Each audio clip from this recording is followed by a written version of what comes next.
My name is Heather Wilson, 31 years old, and I never imagined my compassion would lead to being thrown out into a blizzard with my 2 children.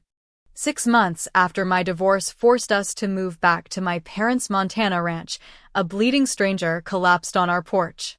My nursing instincts kicked in despite my father's thunderous objections and my mother's cold disdain.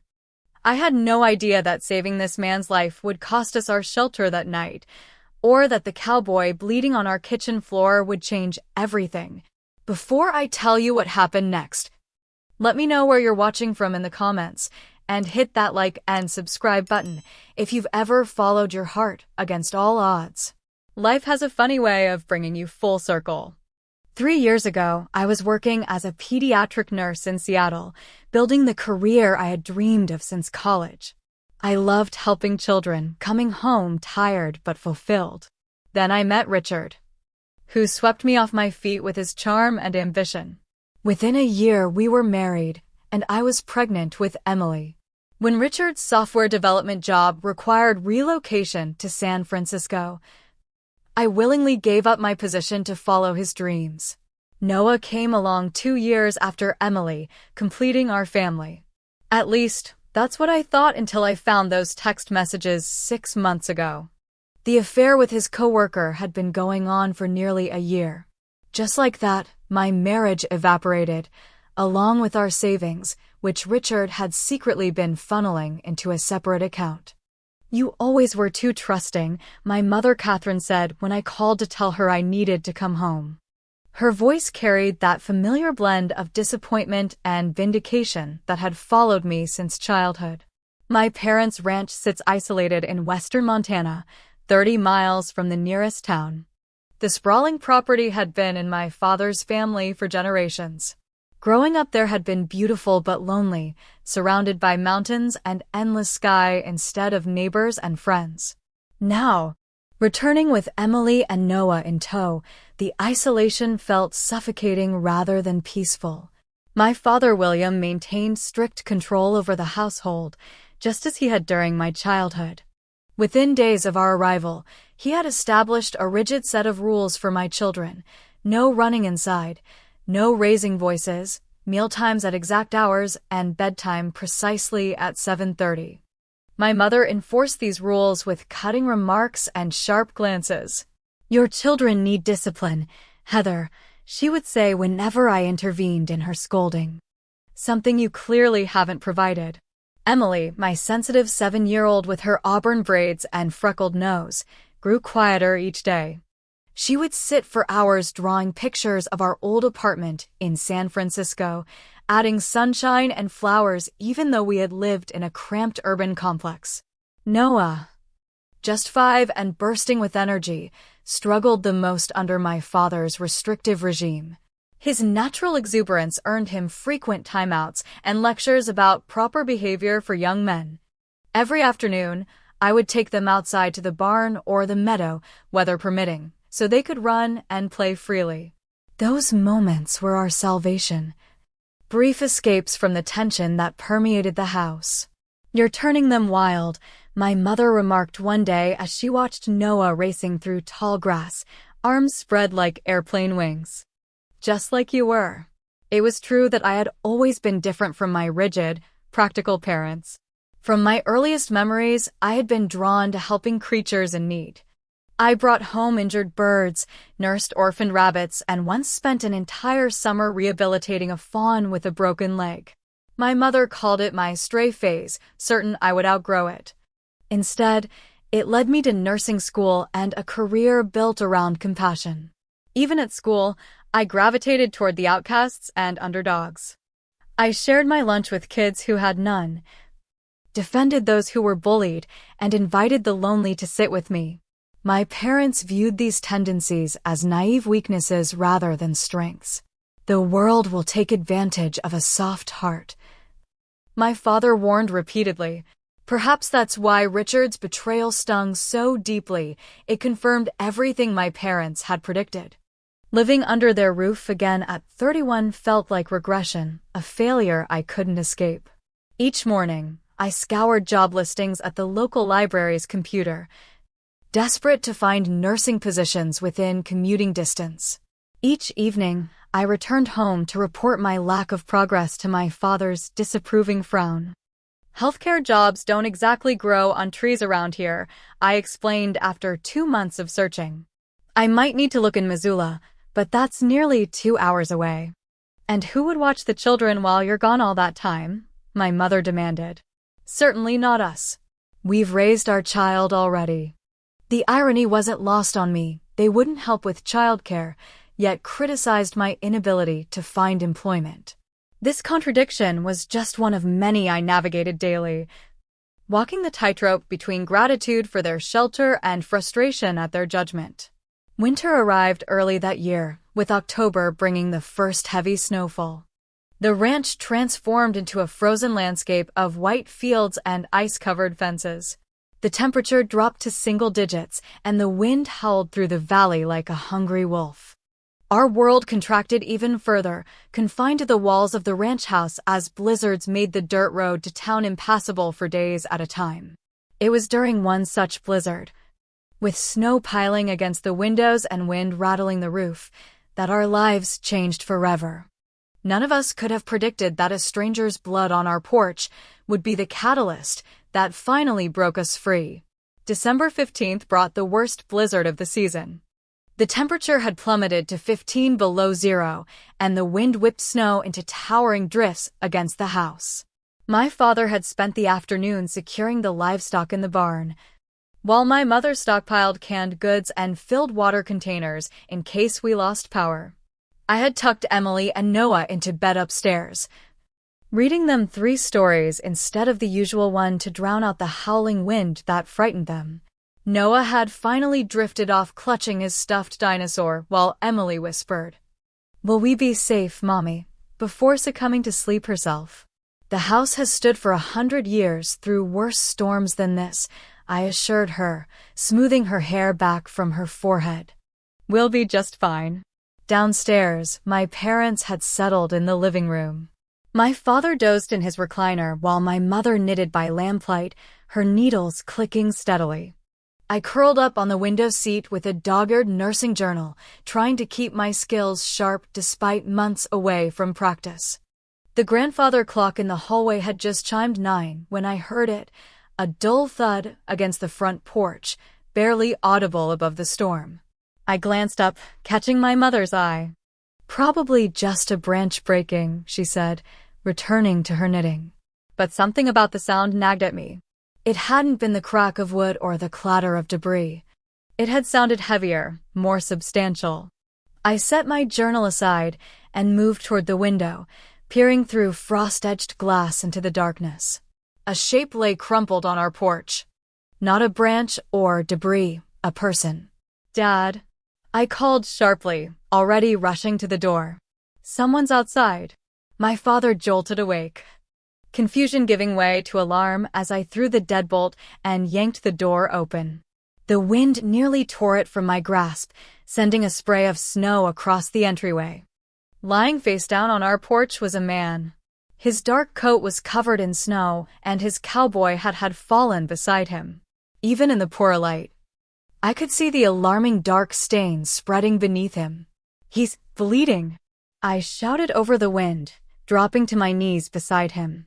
My father appeared behind me, flashlight in hand. "Heather, get back inside. We don't know who this is." I ignored him, gently turning the man to assess his injuries. He was in his late 30s, with several days' worth of stubble and features contorted in pain. His breathing came in shallow gasps, and his skin felt ice-cold beneath my fingers.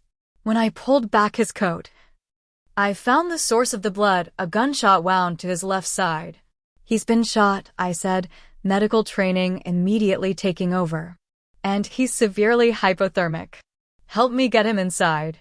My father stood frozen in the doorway. "We should call the sheriff." "Dad, he'll die before anyone gets here in this storm. Help me now." The man's eyes fluttered open briefly, fixing on my face with surprising clarity given his condition. "Please," he whispered, his voice barely audible. "Help." That single word seemed to snap my father out of his hesitation.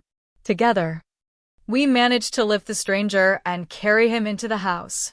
My mother's reaction was immediate and visceral. "William, what are you doing bringing him in here? He could be anyone." "He's injured, Mom," I replied sharply, already clearing the kitchen table. "Get me towels and the first aid kit from the bathroom." She didn't move. "He could be dangerous. A criminal. Did you even think of that? With the children sleeping upstairs. He's half dead from blood loss and cold," I countered, cutting away the man's blood-soaked shirt with kitchen scissors. "The only danger is if we don't help him." The wound was a clean through and through just above his hip, missing vital organs, but bleeding heavily. I applied pressure while instructing my father to boil water and bring blankets.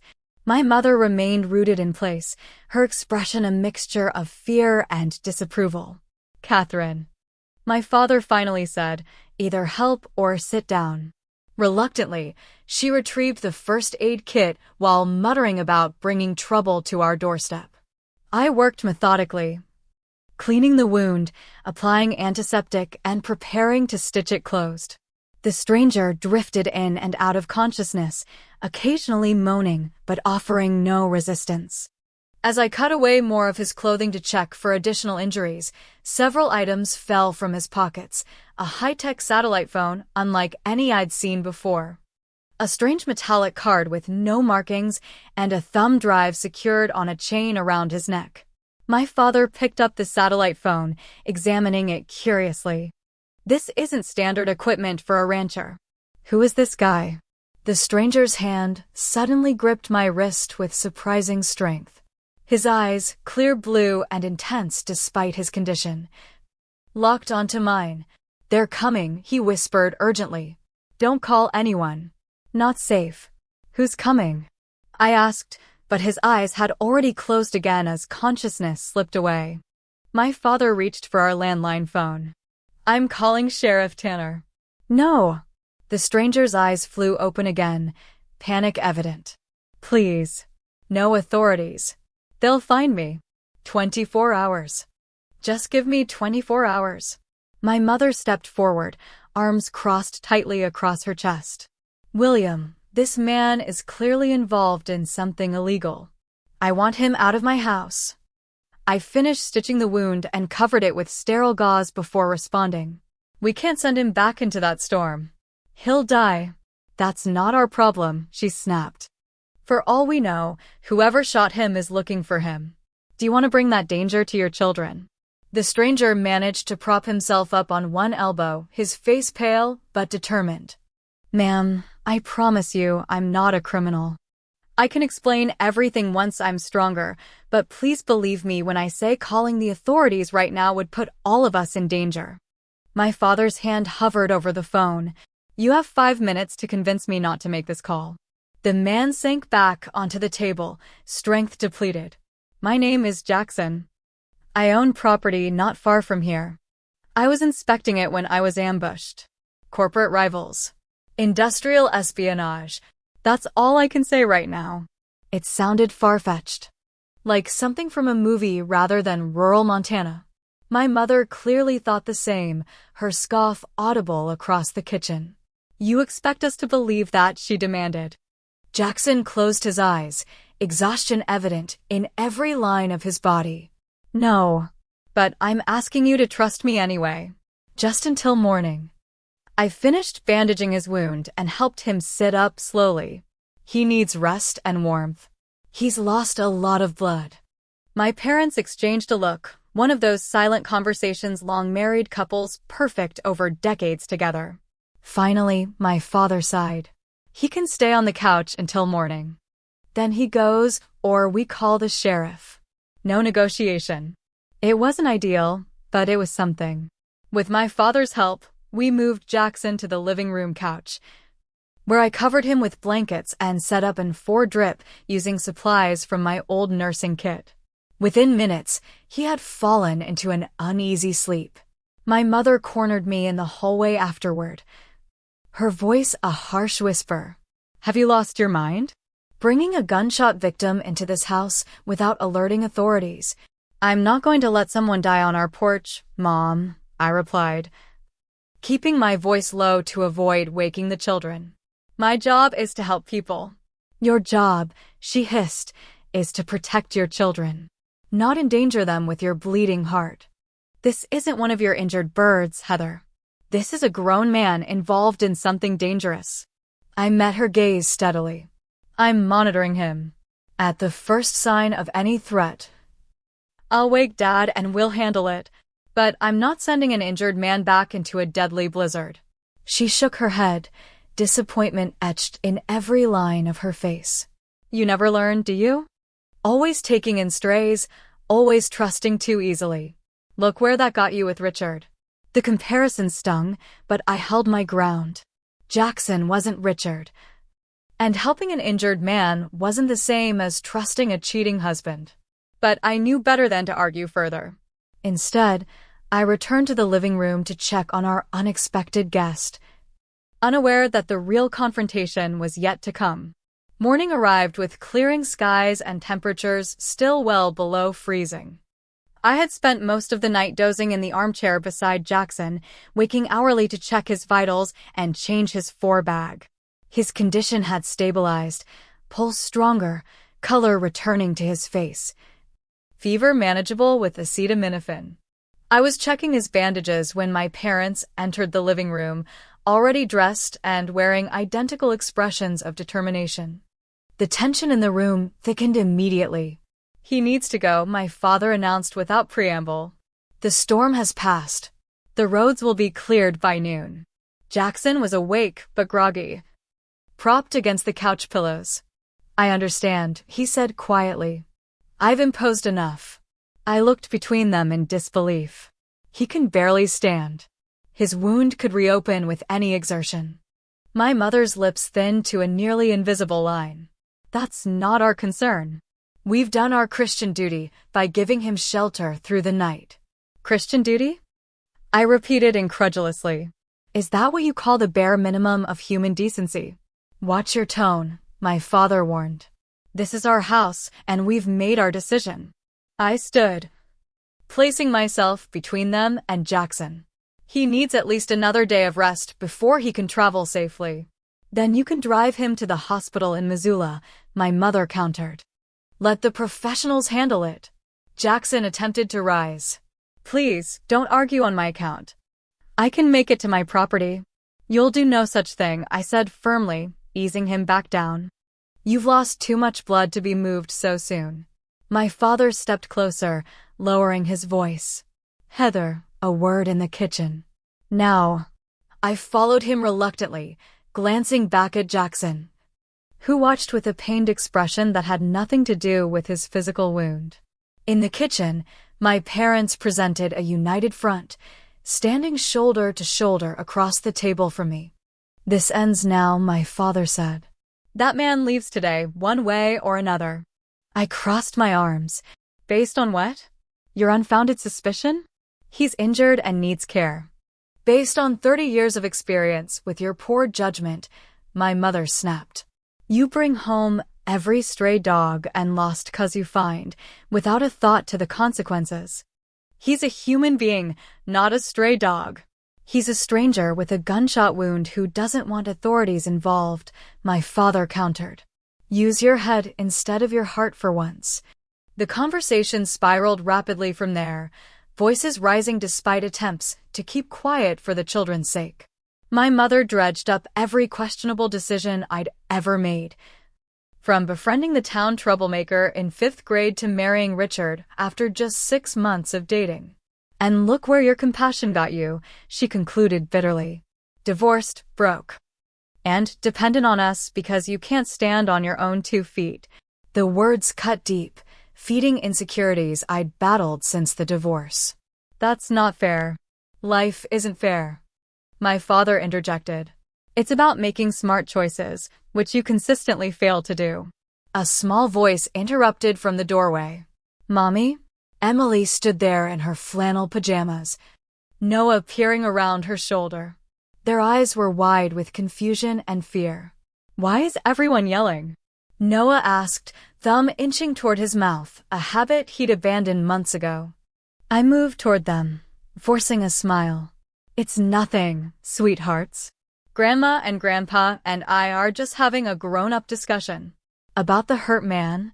Emily asked, always perceptive beyond her years. Before I could answer, my mother stepped forward.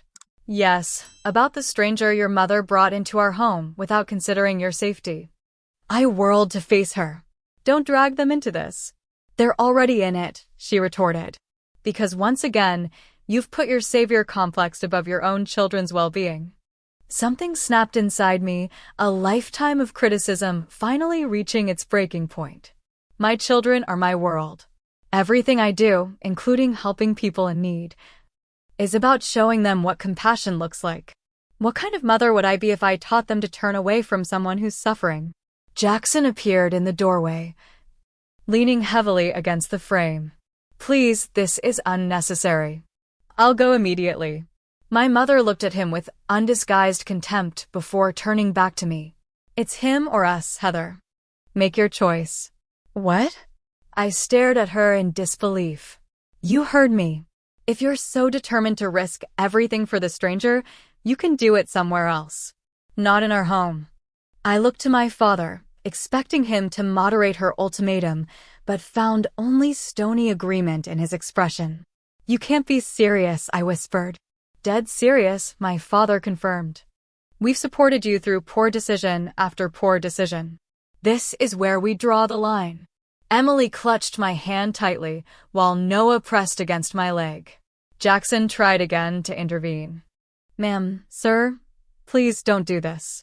I'll leave immediately. There's no need to. You always pick strays over family. My mother cut him off, her words aimed at me like arrows. Always have. Always will. Well, this time you can face the consequences.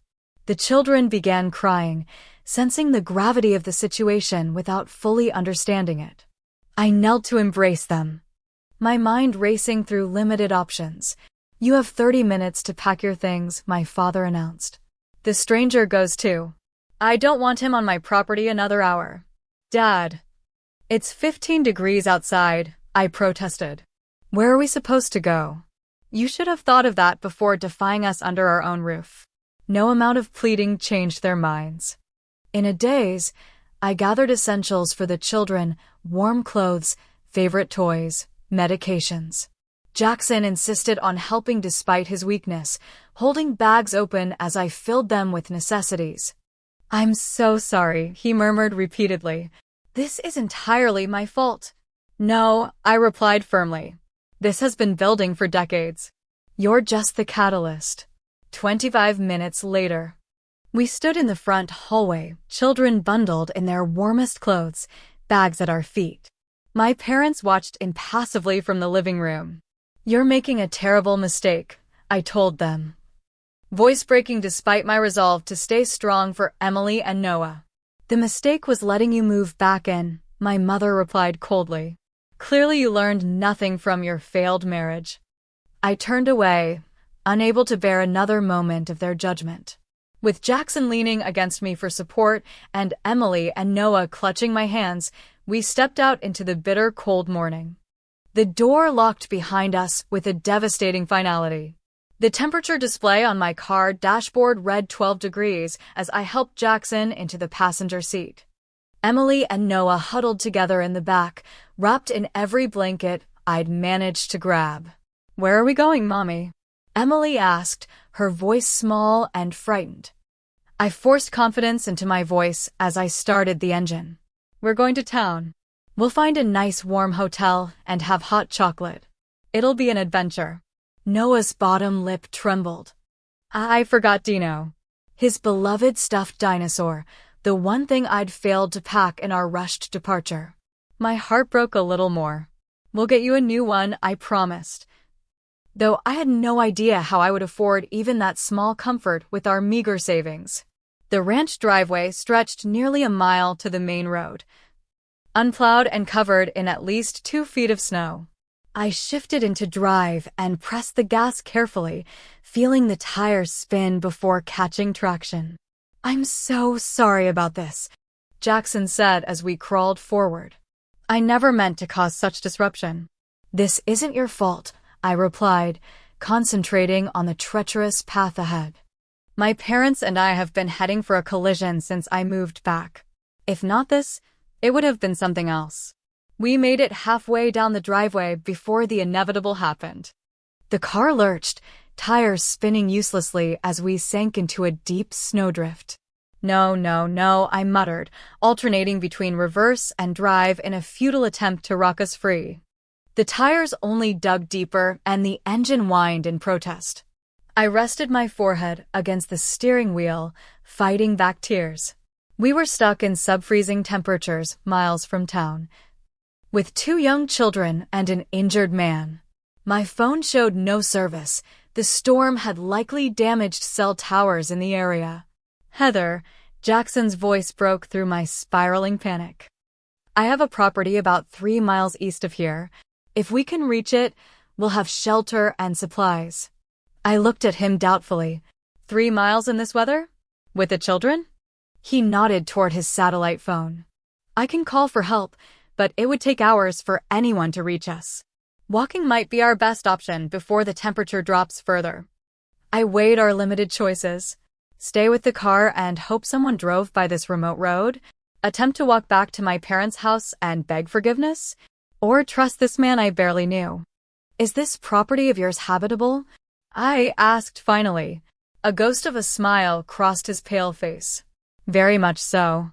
The decision made, I turned to explain to the children. They were frightened but brave, nodding solemnly when I told them we needed to walk through the snow. We bundled up as best we could. I wrapped my scarf around Noah and gave my thickest gloves to Emily. Jackson insisted he could walk with support, though I could see the pain each movement caused him. The journey was grueling. I carried Noah when his short legs couldn't manage the deep snow, while Emily trudged alongside, occasionally holding onto Jackson's good side for stability. The cold bit through our layers, and the wind picked up again, driving ice crystals against our faces. After what felt like an eternity, Jackson pointed to a stand of pine trees in the distance. "Through there. We're almost there." I expected a small cabin or hunting lodge. What emerged through the trees as we approached was something else entirely, a stunning modern structure of glass and timber that seemed to rise organically from the snowy landscape. "This is your property?" I asked in disbelief. Jackson nodded, leading us to a concealed entry panel beside the main door. He punched in a code, and the door slid open silently. "Welcome to my Montana retreat," he said simply. The interior was even more impressive, soaring ceilings, panoramic windows showcasing mountain views, and a central fireplace large enough to warm the entire open-concept main floor. The furniture was minimal but luxurious, all clean lines and natural materials. "Wow," Emily whispered, eyes wide. I helped Jackson to a leather sofa while trying to process our surroundings. This wasn't the cabin of a simple cowboy or rancher. This was the home of someone with significant wealth. "Who are you, really?" I asked as I checked his bandages. Jackson sighed, wincing slightly as he settled against the cushions. "I should have been honest from the beginning. My full name is Jackson Montgomery. I founded Montgomery Tech Solutions 15 years ago." The name registered immediately. Montgomery Tech was a major player in cybersecurity and communications technology. Their satellite phones and secure systems were used by governments and corporations worldwide. "You're that Jackson Montgomery? The billionaire tech developer?" He nodded, looking almost embarrassed. "I prefer to keep a low profile, especially here in Montana. This is my escape from corporate life, where I can remember my roots." "But the cowboy look? The ranch clothes?" A small smile touched his lips. "Not an act. I grew up on a cattle ranch in Wyoming. Worked as a genuine cowboy through college. The tech empire came later, but this," he gestured to himself, "this is who I really am." I sank into a chair, processing this revelation while the children explored the spacious living area. "The men who shot you. Industrial espionage, as I said." My company is developing a new communication system that would make data interception virtually impossible. Certain competitors would prefer that technology didn't reach the market. He paused, grimacing. I was inspecting this property's security systems when they ambushed me. I managed to escape into the woods, but took a bullet in the process. Why not go to the police? Jackson's expression darkened. Because I don't know who I can trust. These competitors have resources. They could have people anywhere. I needed time to contact my security team directly. As if on cue, the satellite phone on the coffee table buzzed. Jackson answered, speaking in clipped tones about his location and condition. After ending the call, he turned to me with visible relief. My head of security and his team will be here within 4 hours. We'll be safe until then. For the first time since leaving my parents' house, I felt the tension in my shoulders ease slightly. I found the kitchen fully stocked and prepared hot chocolate for the children, who were finally beginning to relax in the warm interior. While they sipped their drinks by the fire, I checked on my parents. Despite everything, I worried about them alone in the old ranch house. Jackson noticed my concern. Would you like me to have someone check on them? Anonymously, of course. The thoughtfulness of the offer touched me. Yes, please. Just to make sure they're okay. He made another call, arranging for a local contact to drive by the ranch under the pretense of checking road conditions. 20 minutes later, we received confirmation that smoke was coming from the chimney and lights were on inside. They were fine, physically at least. As evening approached, the children grew tired. Jackson showed us to guest bedrooms, each more comfortable than any hotel I could have afforded. After tucking Emily and Noah into bed, I returned to find Jackson staring out the massive windows at the snow-covered landscape, lost in thought. Thank you, I said simply, joining him at the window, for giving us shelter. He turned, his blue eyes serious. I should be thanking you. You saved my life at great personal cost. I did what any decent person would do. No, he said firmly. What you did took extraordinary courage and compassion. Many would have turned me away, especially faced with your parents' ultimatum. We stood in companionable silence for a moment, watching snowflakes drift past the windows, illuminated by exterior lights. What will you do now? He asked eventually. The question landed heavily. I had no home, little money, and 2 children depending on me. Yet strangely, I felt more free than I had in months. Find a place to rent in town, I suppose. Keep looking for nursing work. Start over. Jackson nodded thoughtfully. Starting over can be terrifying. And liberating. Something in his tone suggested personal experience. Did you have to start over once? A sad smile crossed his face. After my wife died 5 years ago. Cancer. I threw myself into work afterward, building the company into what it is today. But I lost myself for a while in the process. The revelation of his loss created a new understanding between us. We were both familiar with grief, with rebuilding from ruins. As we talked into the night, sharing stories of our pasts, I felt a connection forming, not romantic, but a genuine friendship based on mutual respect and shared experience. By the time his security team arrived in the early morning hours, I had begun to believe that perhaps this disaster might actually be the beginning of something better. Jackson's security team arrived at dawn in 2 unmarked SUVs, moving with the efficient precision of military professionals. The team leader, a formidable man named Marcus, immediately secured the perimeter while a medic named Sarah examined Jackson's wound. You did an excellent job with the stitches, she told me after her assessment. Clean, even. Minimal scarring likely. Are you a medical professional?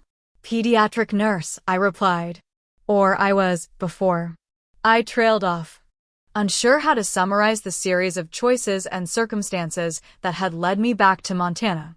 Well, you probably saved his life, Sarah said matter-of-factly. Both from the wound and the exposure. The children were fascinated by the new arrivals, especially after Marcus produced 2 chocolate bars from his tactical vest with a conspiratorial wink. Emily peppered him with questions about his job while Noah examined his equipment with wide-eyed wonder. "Your kids are great," Jackson commented, watching them from the sofa where Sarah had confined him after changing his bandages. "You've done an amazing job with them, especially considering what they've been through." His compliment warmed me. After months of criticism from my parents about my parenting style, the simple acknowledgement felt like rainfall on parched earth. "They're resilient," I said. "But I worry about how all this upheaval affects them." "Children are remarkably adaptable when they feel loved and secure," he replied. "Something they clearly do with you."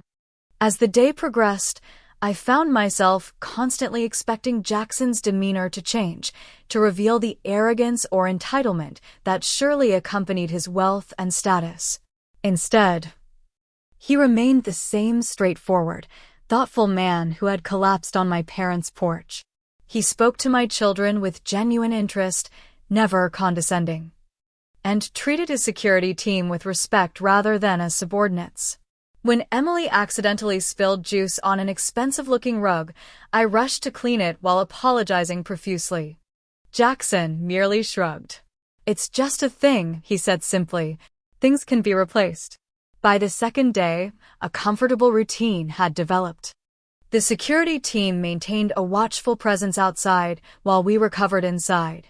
Jackson grew stronger, moving around with less pain, though still careful of his healing wound. The children had claimed spots in the house as their own. Emily curled in a window seat with books from Jackson's library, Noah constructing elaborate block towers in a corner of the living room. Despite our safety and comfort, thoughts of my parents nagged at me. Jackson noticed my distraction as I stared out the window toward the direction of their ranch. "You're worried about them," he observed. I nodded.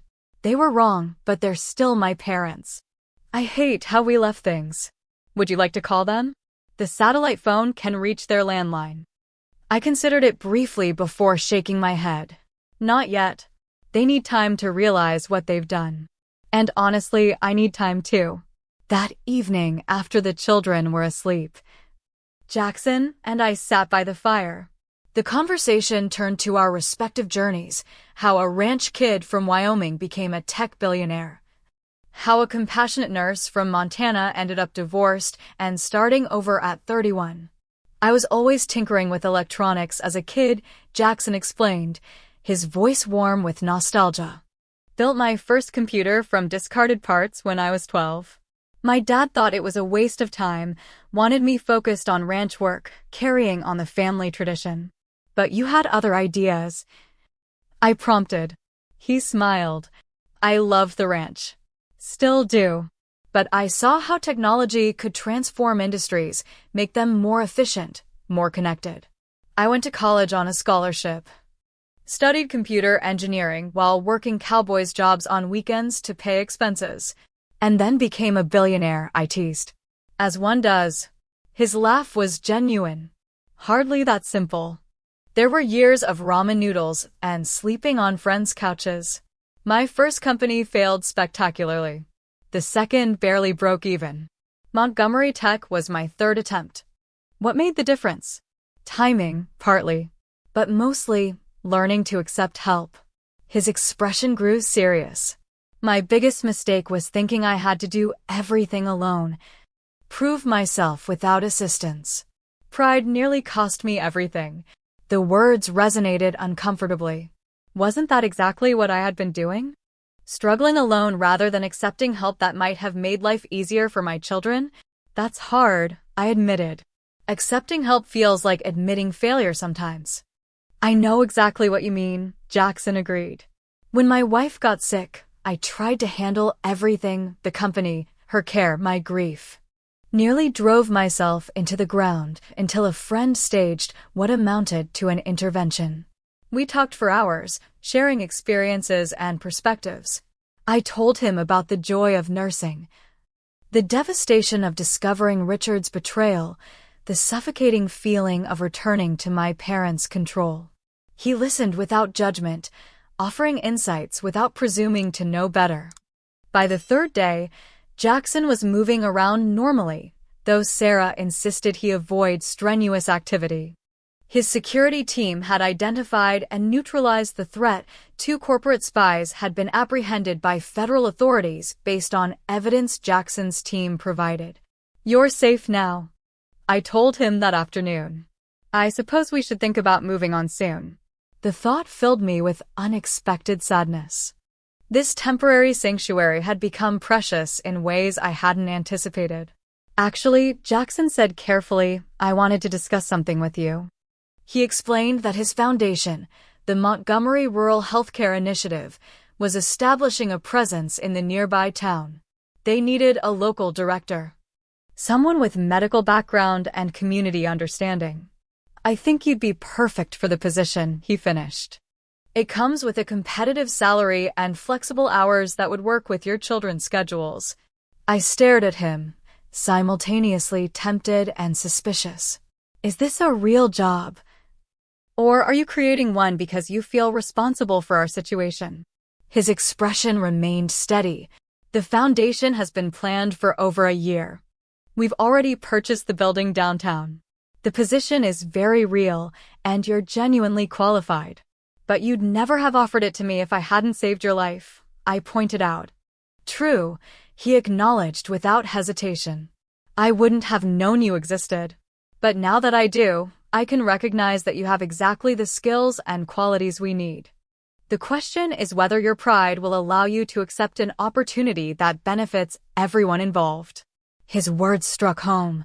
Was I rejecting a perfect solution simply because it felt too easy? Because it came from unexpected kindness rather than grueling effort? "I'll think about it," I promised. That night, I lay awake contemplating choices and consequences. Jackson's offer represented more than employment. It meant independence, security for my children. A fresh start without returning to my parents' conditional support. Yet accepting felt dangerously like becoming indebted to another man after finally escaping Richard's betrayal. By morning, I had reached my decision. I found Jackson at the kitchen island, reviewing security reports over coffee. "I'll accept the position," I told him, "on one condition." He raised an eyebrow. "Which is?" "I want to be hired through the normal channels. Application, interview, the works. No special treatment." I met his gaze directly. "I need to know I earned this." A slow smile spread across his face. "I wouldn't have it any other way." 1 week after the night Jackson collapsed on my parents' porch, the sky cleared to a brilliant blue. Roads were finally passable throughout the county, and the temperature climbed to a relatively balmy 25 degrees. "I think it's time," I said to Jackson as we watched Emily and Noah building a snowman with Marcus's help. "I need to face my parents." He nodded, understanding immediately. "Would you like company?" The offer touched me. "Yes, actually, I would." We arranged for Sarah to stay with the children while Jackson and I made the drive to my parents' ranch. The security team had cleared one of their vehicles for our use, a subtle but definite upgrade from my old sedan, which had been retrieved from the snowdrift and parked in Jackson's garage. As we approached the familiar driveway, anxiety tightened my chest. Jackson seemed to sense my tension. "Remember," he said quietly, "you're not asking for anything. You're setting boundaries." I nodded gratefully. We had rehearsed what I wanted to say, the lines I wouldn't allow to be crossed again. Still, years of conditioning made confrontation with my parents feel nearly impossible. Their expressions when they opened the door to find me standing beside Jackson were a study in conflicting emotions. Surprise, relief, and wariness battled across their features. My mother recovered first. "Heather," she said stiffly, "we were wondering when we'd hear from you. May we come in?" I asked, maintaining the calm, firm tone I had practiced.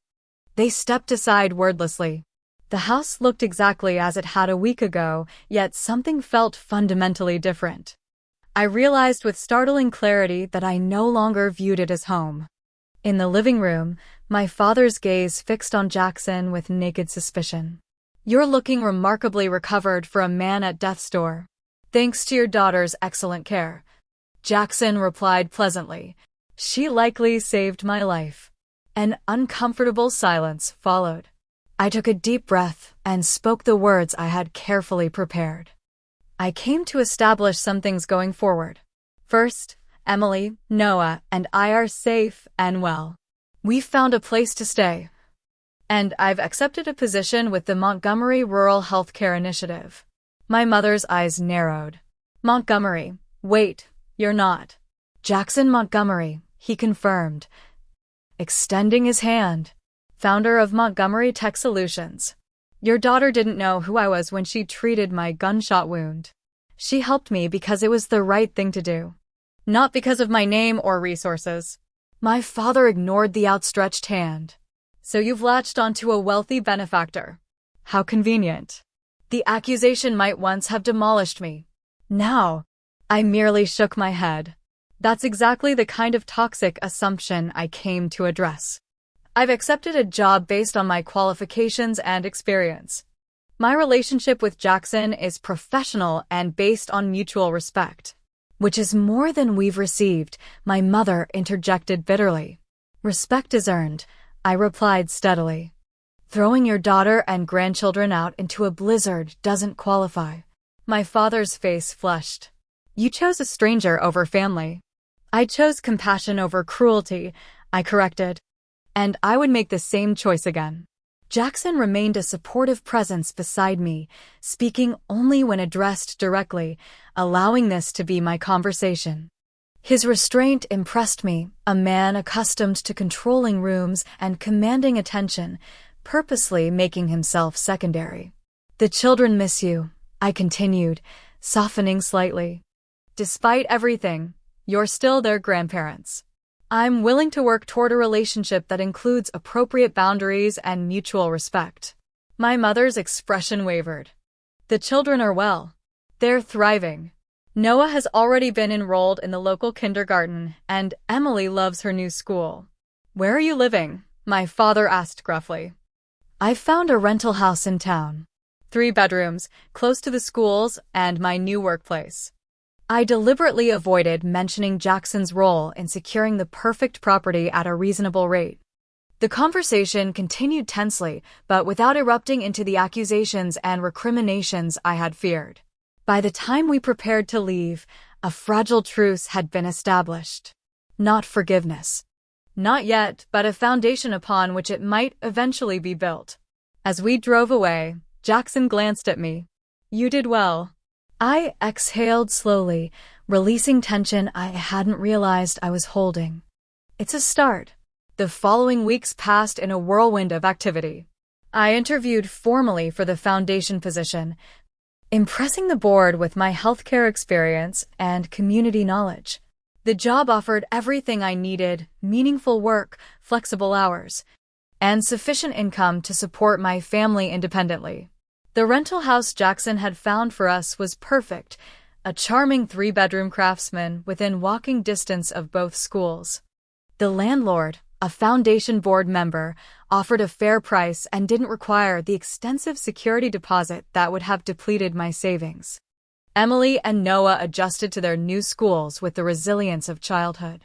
Emily made friends quickly, blossoming in a classroom that encouraged her artistic talents. Noah's kindergarten teacher specialized in high-energy children, channeling his enthusiasm rather than suppressing it. Jackson remained a presence in our lives, though carefully respectful of boundaries. He visited the foundation offices regularly as part of his oversight role, occasionally joining us for dinner or weekend outings. The children adored him, especially after he presented Noah with a stuffed dinosaur to replace the beloved one left behind,